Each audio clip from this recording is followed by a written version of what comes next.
राम जरूर कहो। खेत पड़े पर जामी है उल्टा सीधा बीज। खेत में लोग बीज बोते हैं तो ये थोड़ी देखते हैं उल्टा गिर रहा है कि सीधा, वो आता है सब। इसी प्रकार राम का उल्टा का हो या सीध का हो, प्रभाव तो करवे करेगा, उसका प्रभाव होगा।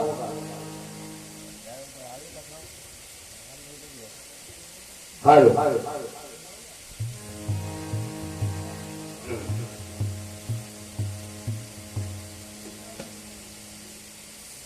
ये प्राणी जब पृथ्वी पर जन्म लेता है तो जन्म के पहले है वो चढ़ाई करब शुरू करत है। जीव गर्भ चढ़े पुण्य सूप चढ़े, पहले ये जीव माता के गर्भ में चढ़ता है, माता के पेट में चढ़ जाता है और जन्म हो जाते सोई सूप में चढ़ जाता है। चढ़ाई बंद नहीं करत अंत समय तक। गर्भ चढ़े पुण्य सूप चढ़े और फिर पिलना पर चढ़े चढ़े गोद बना के। कुछ बड़े भेद पिलना में चढ़ के और पिलना से बड़े तो गोदी में चढ़ के चढ़ते चला जाता है ये जीव। और फिर शत्रु मित्र के शीश चढ़े, अच्छे काम किए तो शीश में चढ़ गए, अब बुरे काम करे तो शीश में चढ़ गए लोग के। और फिर अंत में कांधे चढ़े चले चार जना के। अंत में मृत्यु है तो कांधे में चढ़े चार आदमी के। तो ये जीव सिर्फ चढ़ाई करत है,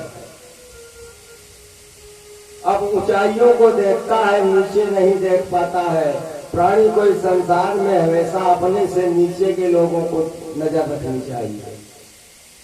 पर बड़े वाले लोगों का लोग देखा था कि उनके पास अगर कोई वस्तु है तो वही वो भी लाने की कोशिश करता है।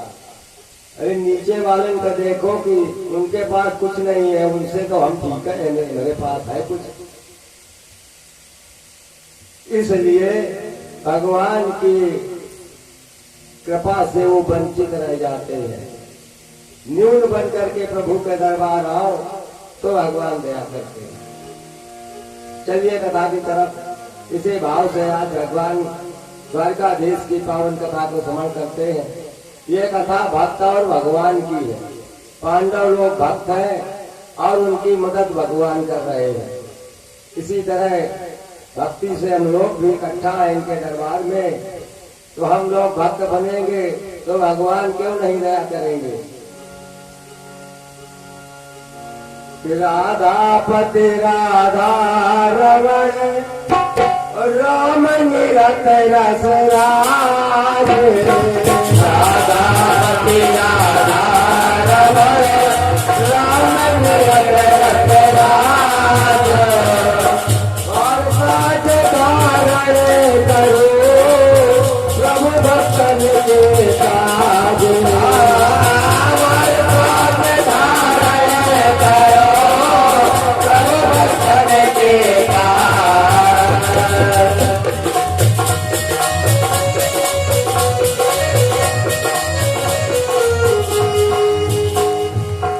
बोलिए द्वारकानाथ की जय। अब आप कड़ी बताओगे कल का भी राम कहाँ था। हम दिन में बहुत कथाएं सुनाते रहते हैं, हमें तो याद रहता नहीं। अब आप लोग याद रखो भाई कौन कड़ी कहाँ बंद हुई थी।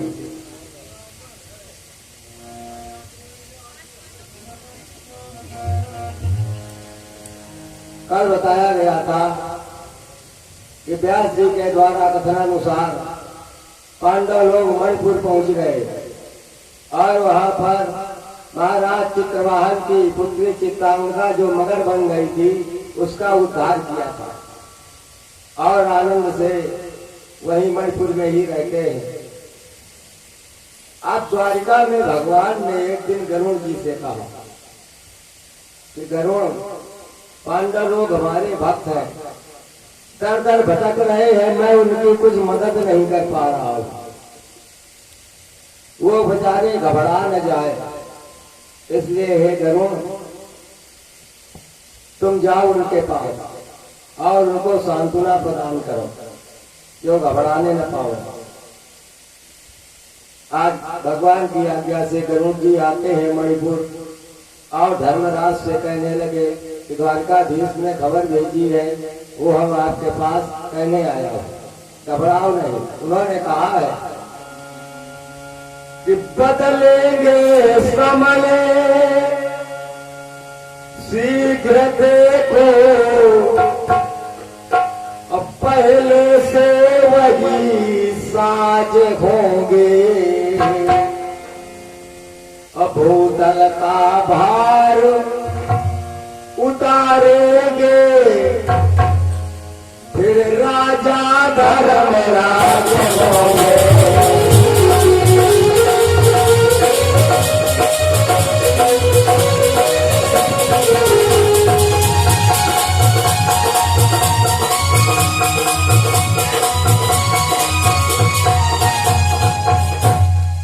धर्मराज घबराओ नहीं, भगवान का कहना है समय एक क्षण जैसा नहीं रहता, पृथ्वी में जितने दुखी हैं उनके उद्धार करने के लिए ही तुम्हारा अवतार हुआ है।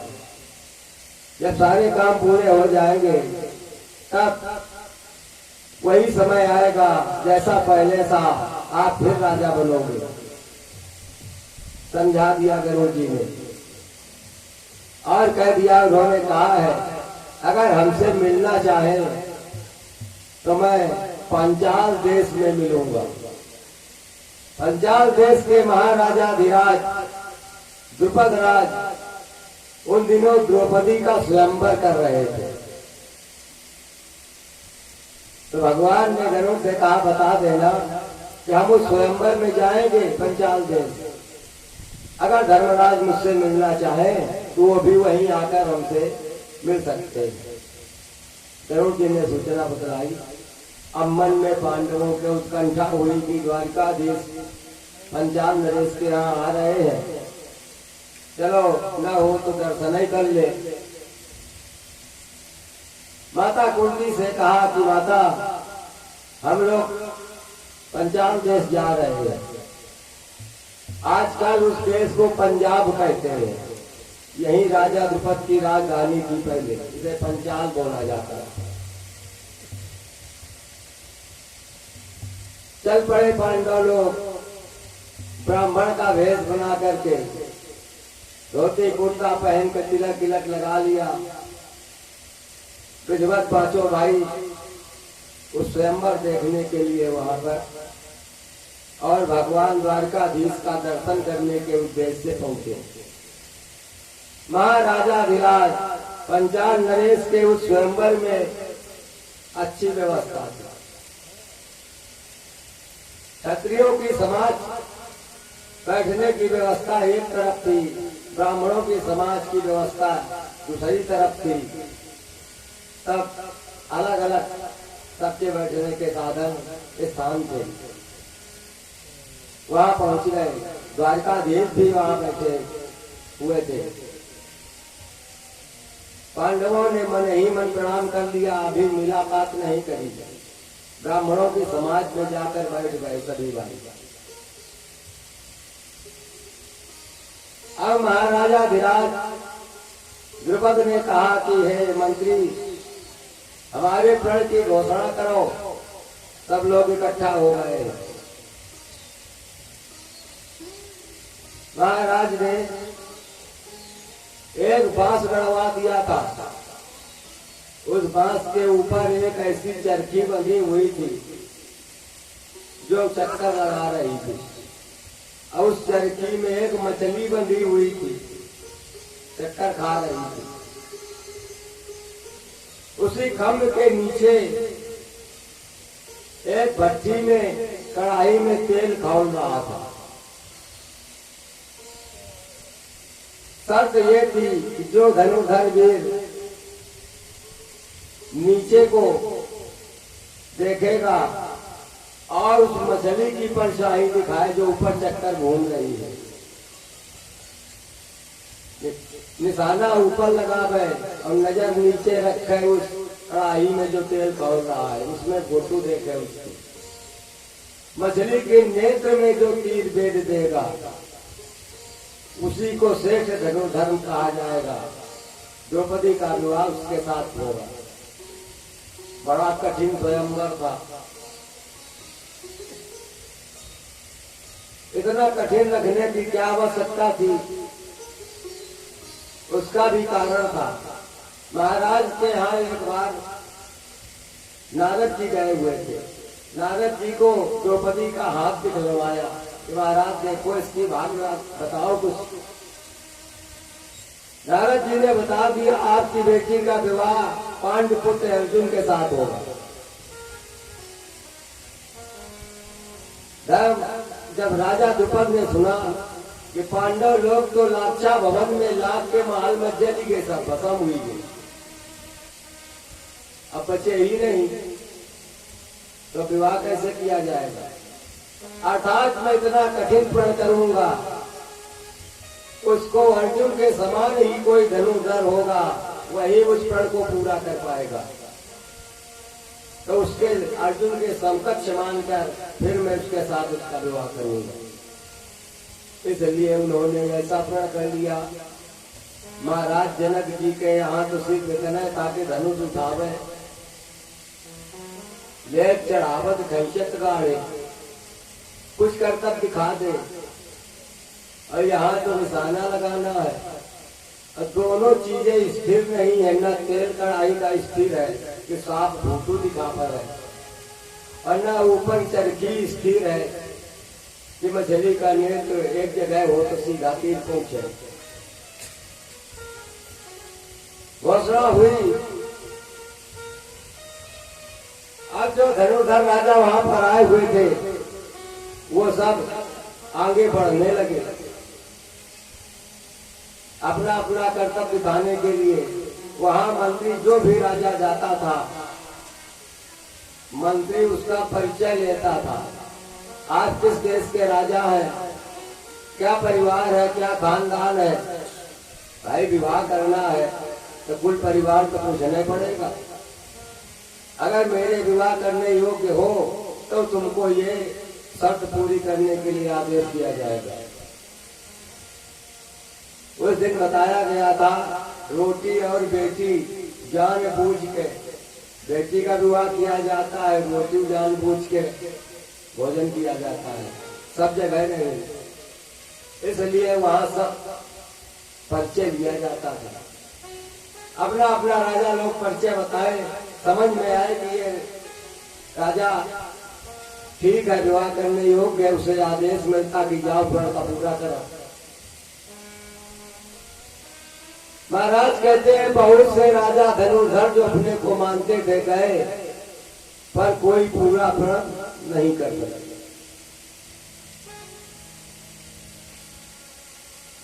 कर्ण खड़ा हुआ, यद्यपि कर्ण वेद सकता था, ये हुए खड़ा हुआ।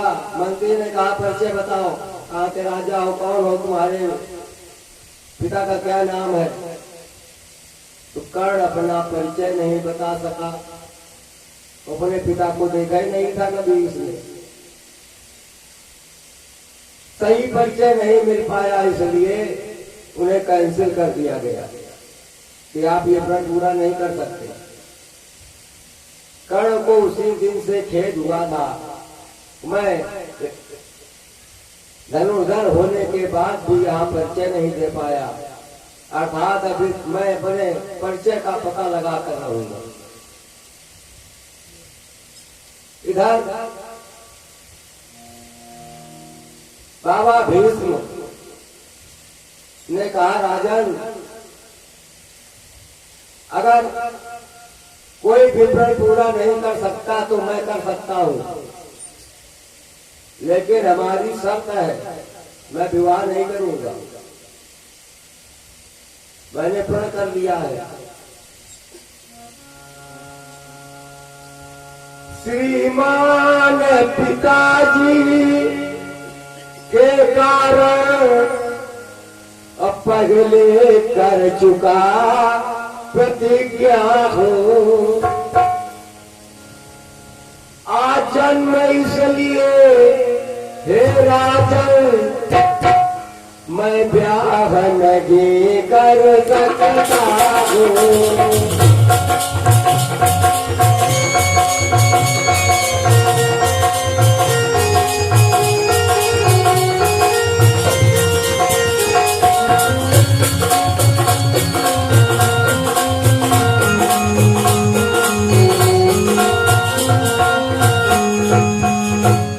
पिताजी के प्रसन्नता के लिए पहले ही प्रण कर रखा है, पर अगर आपका प्रण नहीं हो रहा है पूरा तो बेटी का व्यवहार रुक जाएगा। इसलिए आपकी आज्ञा हो तो मैं आपका ये प्रण पूरा कर सकता हूँ और विवाह आप दुर्योधन के साथ कर दो। मंत्रियों ने कहा महाराज ऐसा नहीं होगा,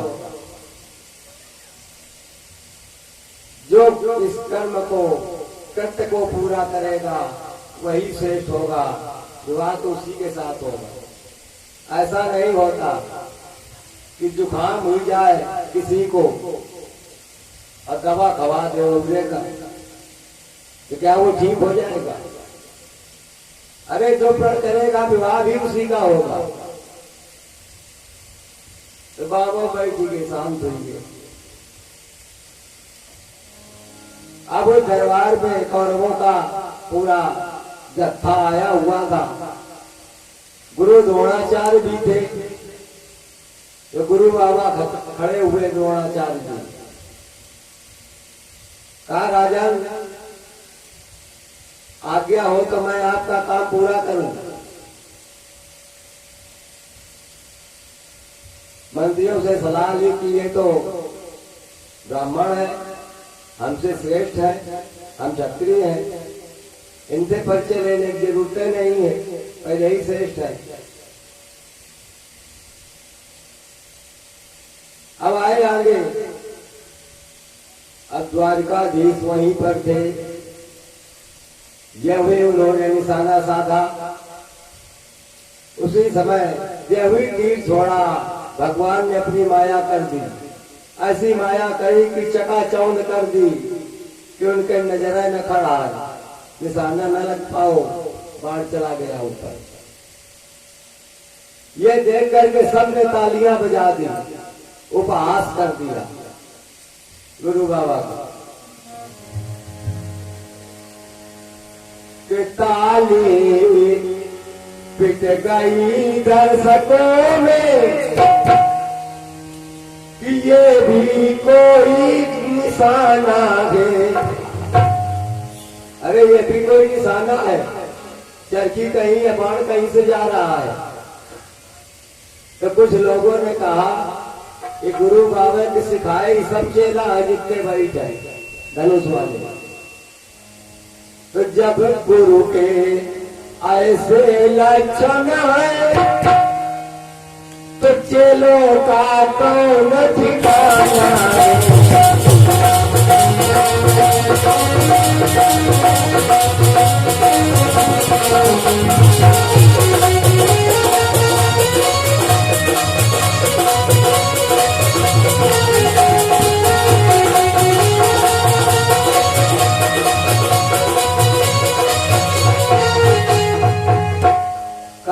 सिखाए सब चेले हैं, क्या देख पाएंगे जब गुरु बाबा के हाल ही सही।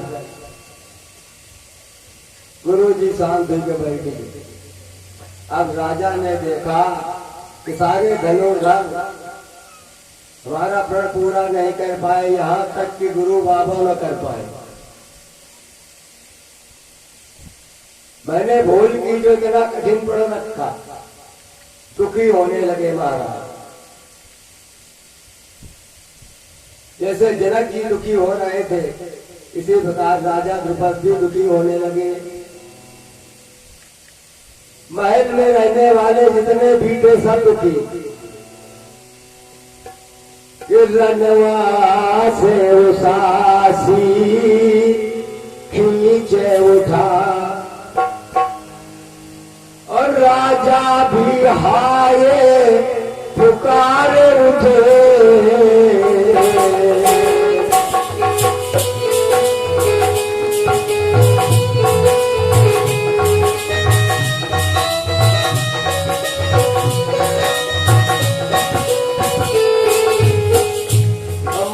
मान लिए मती मानवार आप ही आप बेकार उठे।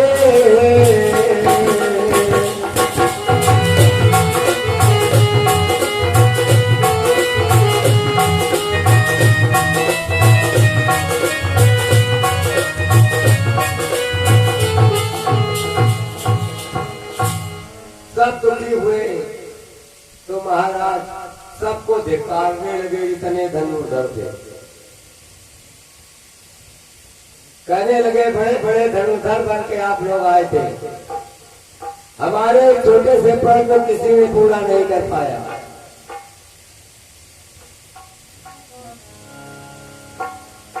कि पट का पहाड़ देकर दहाड़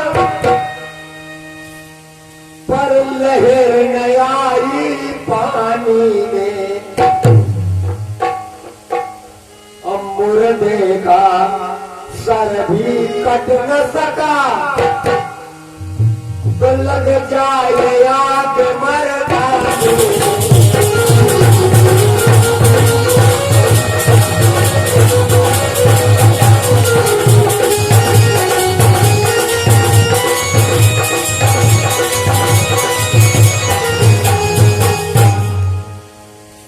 सबको धिक्कारने लगे जिसमें नेपाल बैठे थे। अब सब शांति से सुन रहे थे,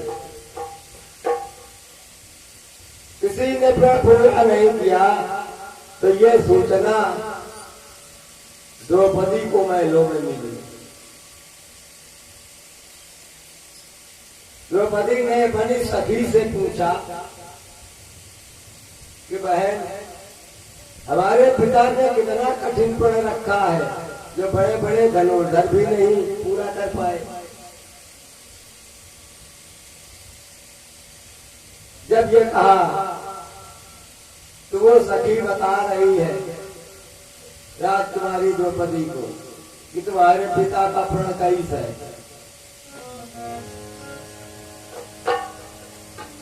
एक खम्भ गाड़ा गया है और उसमें चरखी बांधी गई है।